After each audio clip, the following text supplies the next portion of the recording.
ભગવદ્ ગીતાના આધારે આપણે હંમેશા સુખી અને ખુશ રહી શકીએ. એવું કોઈ શ્લોક છે? હા, એવો એક શ્લોક છે. શ્રી કૃષ્ણ આપણને સમજાવે છે કે જે સુખ છે, જે ખુશી છે, એ ક્યાંથી આવે છે. સુખ આવે છે શાંતિથી. તો શાંતિ ક્યાંથી આવે છે? શાંતિ ક્યારે આવે? જ્યારે આપણું મન સ્થિર હોય. તો મન કેવી રીતના સ્થિર થશે? જ્યારે આપણી બુદ્ધિ દિવ્ય હોય. બુદ્ધિ દિવ્ય કેવી રીતના થશે? જ્યારે આપણને એ વાત ખબર હોય કે આપણે આપણી ઇન્દ્રિયોને વશમાં કેવી રીતના કરવાની છે. અને ભગવદ્ ગીતાના અધ્યાય 2 ના શ્લોક 20 શ્રી કૃષ્ણ સમજાવે છે કે આપણે સમજવાનું છે કે આપણે બધા આત્મા છીએ.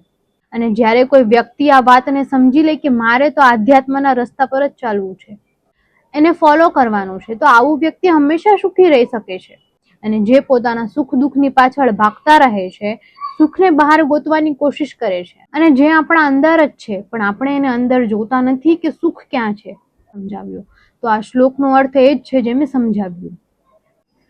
નાસ્તિ બુદ્ધિરયુક્તસ્ય ન ચાયુક્તસ્ય ભાવના ન ચાભાવયત શાંતિ શાંતસ્ય કુતઃ સુખમ. જય શ્રી કૃષ્ણ, જય દ્વારકાધીશ.